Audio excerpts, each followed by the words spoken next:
People love to talk about being stuck in the so-called friend zone, this place where potential relationships go to die before they even begin.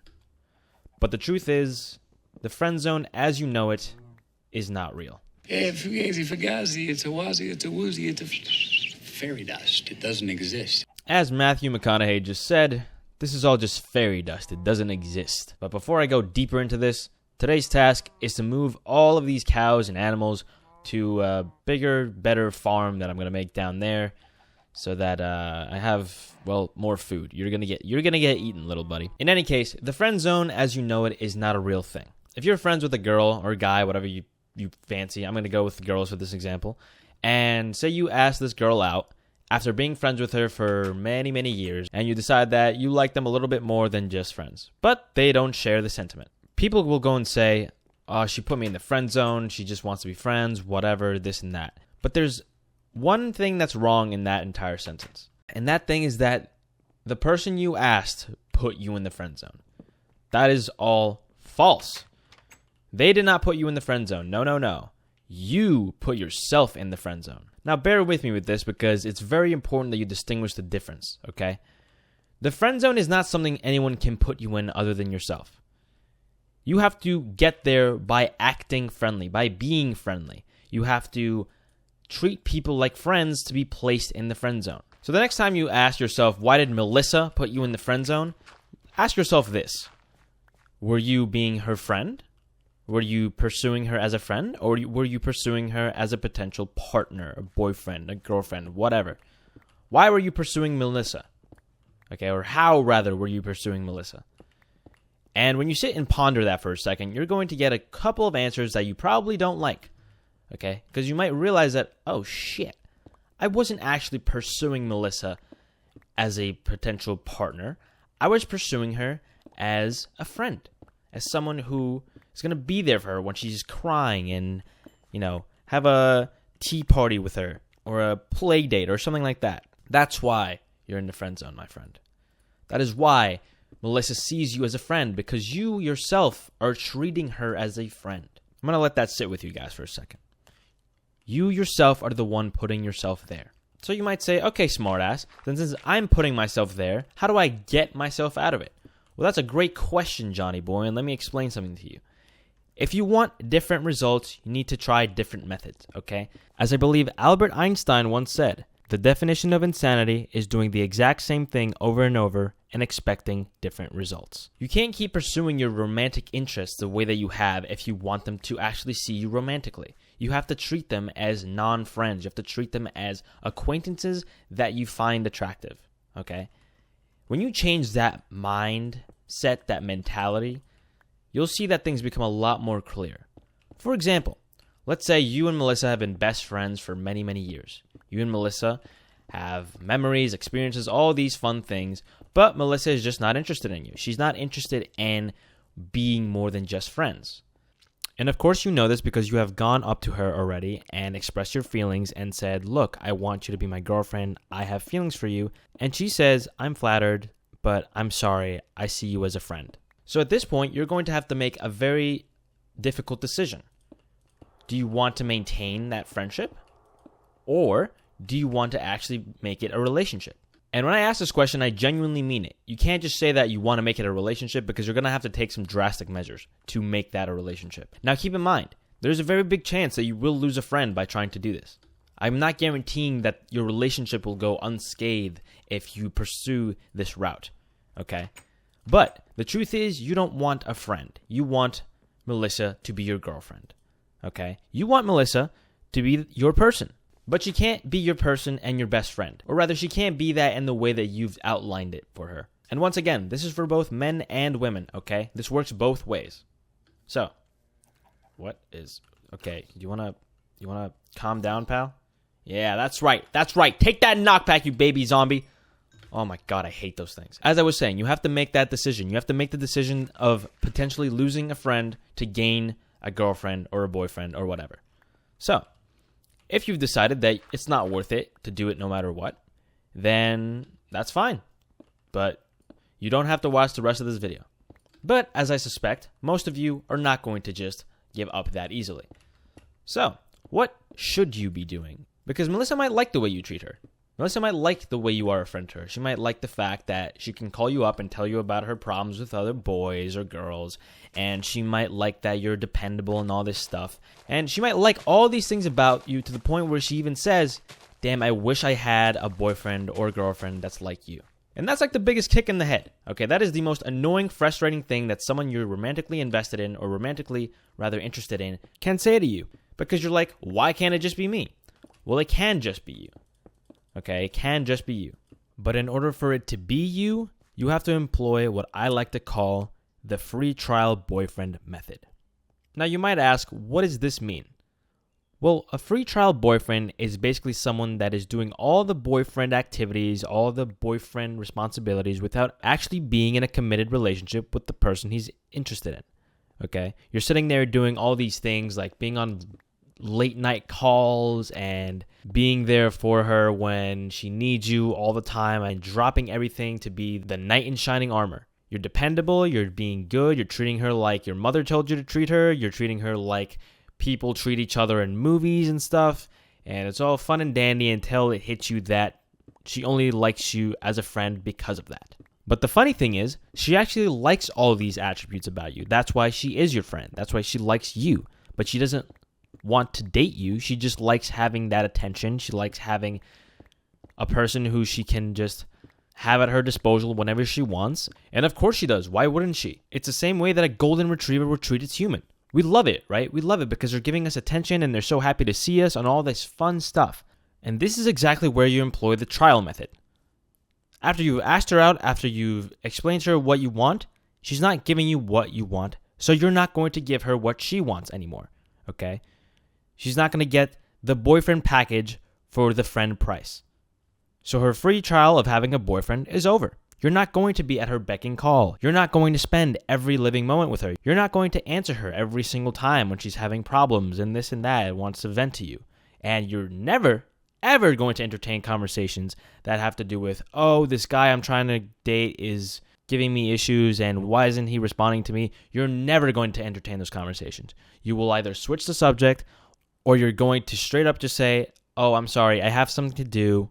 Maybe we'll talk about this later. And you will never talk to her about this, ever, because you have to switch it up. You want to not be her friend? You want to be her boyfriend?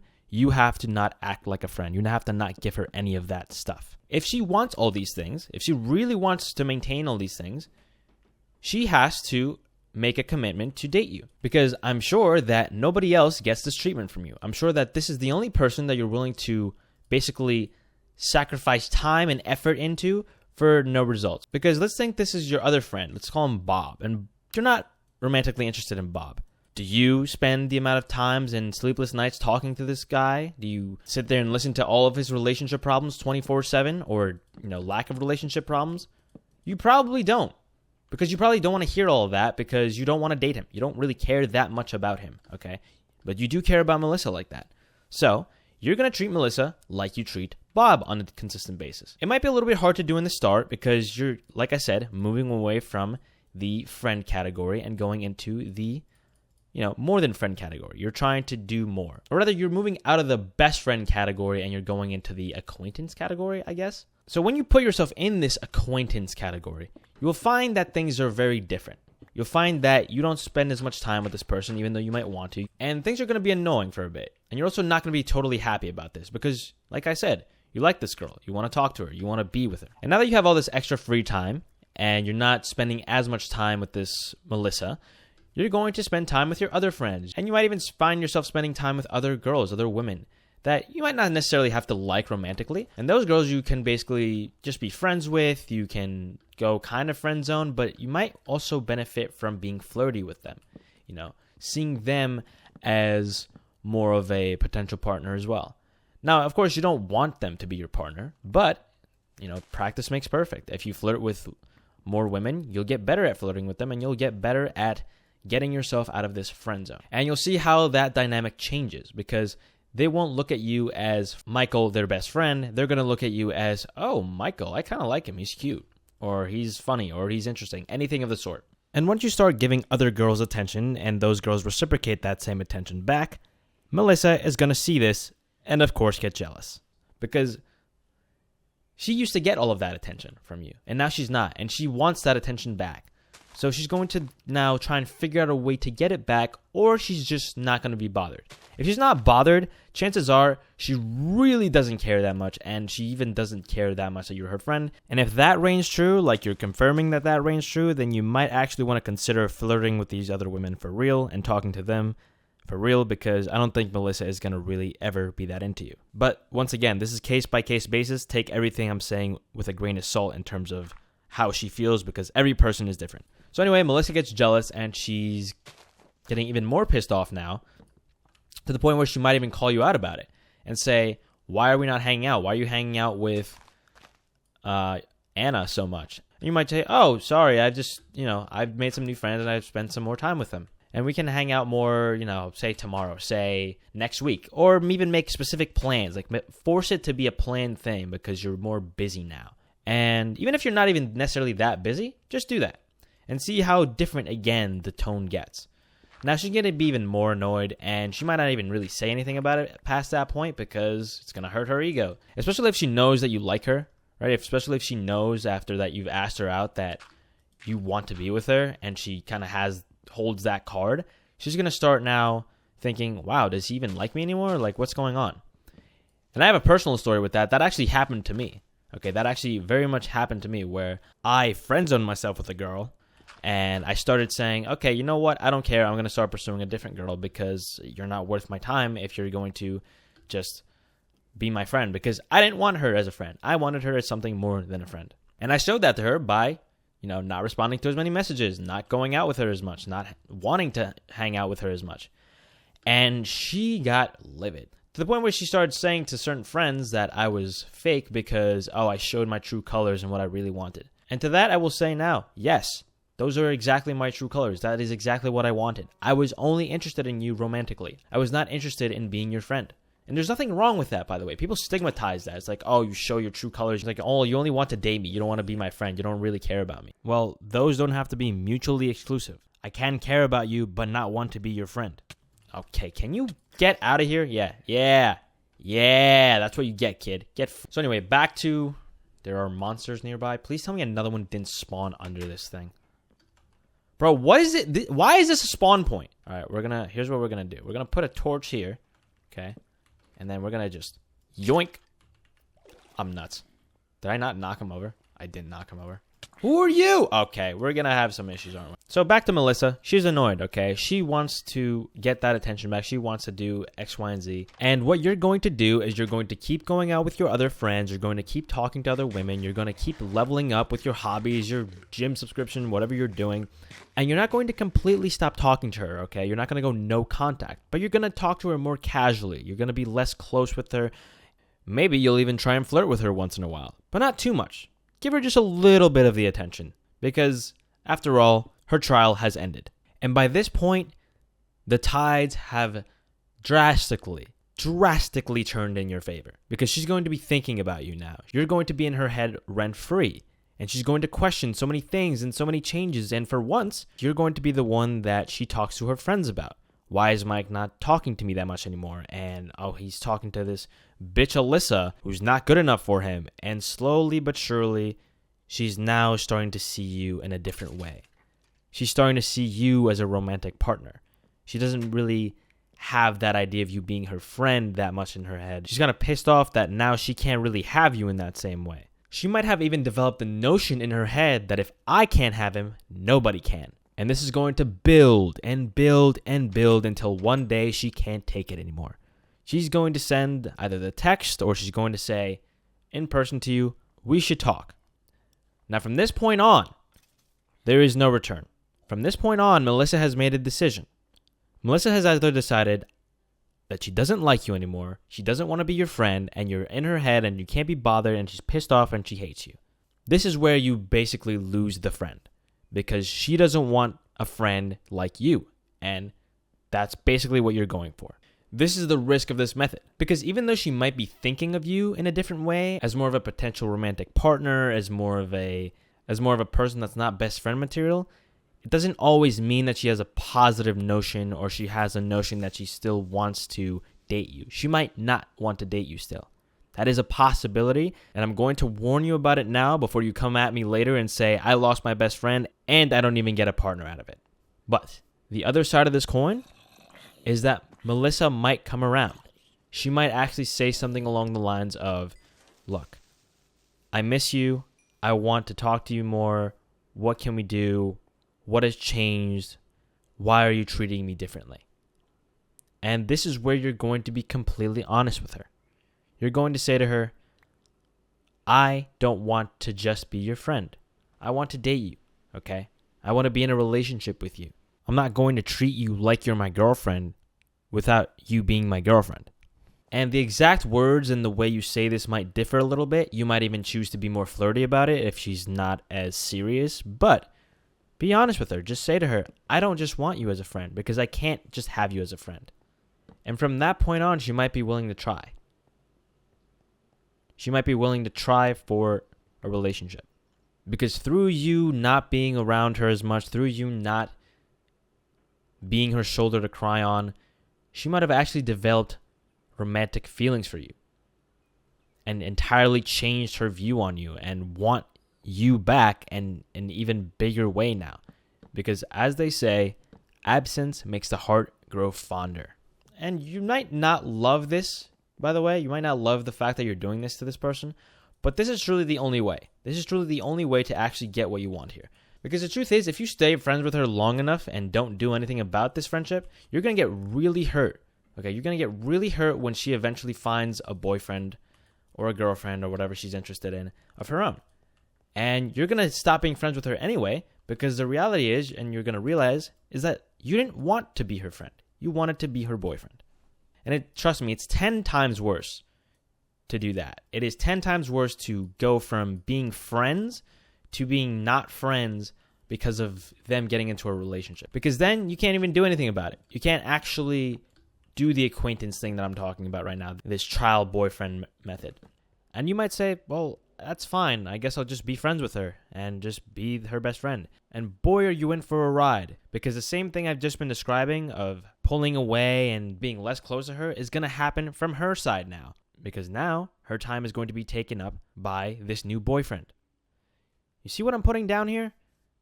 It's almost inevitable for you to stop being as close friends with each other, especially if there's a one-sided romantic interest. Or she's just going to come cry to you and talk to you about her boyfriend problems every time she gets into an argument with him, which you and I both know that you do not want. And come to think of it, this reminds me of a personal example. There was this girl that I had a crush on for the longest time. The longest time. I'm talking like elementary school into middle school, and it was ridiculous, okay? That was the turbo friend zone. That was not going anywhere, no matter what I did. And this went on, I saw her date different guys or have like hookups or whatnot with different guys. Of course, they were like the bad boys and whatnot. And I was fed up. I was fed up with it. And I didn't really care to be her friend that much because I didn't want to just be her friend. So I changed the way I went about it. I didn't necessarily employ this method that I'm saying to you right now, but I became more flirty and less friendly. But I moved away from my hometown, right? So it was kind of inevitable. But regardless, when I went back, and visited the hometown and would hang out with her every once in a while and, other friends in that group, the dynamics had changed, okay? And she knew the dynamics had changed. And she confronted me about it, just like I was saying to you. Because she would text me, whatever, she would try and reach out and continue to be friends, but I wasn't having any of it because I did not want that. I had no absolute desire. To the point where she said to me, you're being a fake friend. And by the time she even came back to me with this, I had lost all interest in dating her as well. Like that was like a whole different separate category, which is also why I didn't really care to be that present. So she's like, you're being a fake friend and you don't reach out and you don't do anything. So like, what's the point? And I straight up said to her, look, it is what it is. I mean, I'm busy. I have a life. I'm doing other things. And, sorry, but not sorry. That's kind of just how the cookie crumbles right now. And this is not one of the success stories, right? This is one of those stories of it kind of didn't work out for me. It kind of dragged out too long to the point where I lost interest. And that could possibly happen to you if you don't make a move earlier. But I have another follow-up story for you. And this is about one of my exes. when I had originally asked her out, I hadn't known her before. I wasn't in the friend zone. But I asked her out and she said that she had a boyfriend. And that sucked, whatever. But I chose to stay friends with her because we were in a class together and there was, someone to talk to, whatever. So one day we were hanging out. I was, being casual friend, whatever. And she had mentioned that, it was her birthday in a couple of days. So I was like, oh, okay, cool. So those couple of days passed and I'm like, oh, let me wish her a happy birthday, And she was like, thanks. And we chatted a little bit. And then she mentioned that her boyfriend had not wished her a happy birthday all day. Keep in mind, it was like 5 p.m., okay? And little word of advice for all you guys in relationships, just a quick little tip. Remember your girlfriend's birthday and call her / text her happy birthday. Because if you don't, as you see with this example, somebody else most definitely will. In any case, she tells me that her boyfriend has not called her / texted her to say happy birthday yet today. Now, this is where the crossroads came. This is where I could either make the decision to say, oh, what a douchebag or whatever, and this and that, and you deserve better, and, just be like that friend, that shoulder to cry on. What I actually did was say, look, I'm sorry to hear that. Maybe he's just busy, but I hope you have a happy birthday anyway. And I just left it there. I didn't want to be a shoulder to cry on for yet another woman. I gave her my trial of remembering her birthday, and the trial ended the moment she needed a shoulder to cry on. I didn't entertain the whole my boyfriend is an asshole thing. And at that point, I had actually given up on pursuing. I wasn't trying to home wreck or anything. I wasn't trying to take her from her boyfriend at the time. But I also wasn't putting myself in the friend zone. I was kind of in that weird acquaintance neutral zone. See what I'm putting down here? And after that, slowly but surely, the relationship ended and, my relationship with her started. And there's a lot more there, but honestly, it's not relevant to this whole friend zone thing. I'm simply using this as an example of you have to act like someone who's interested romantically. You cannot act like someone who's interested platonically. And that's the only way you're getting yourself out of the friend zone. You do it by taking friendship off the table and by leaving only the prospect of a romantic relationship. In any case, that's all I had for today. Thank you all so much for watching. And as always, good night and good luck, everybody. Okay, no one told you could leave. Get back here.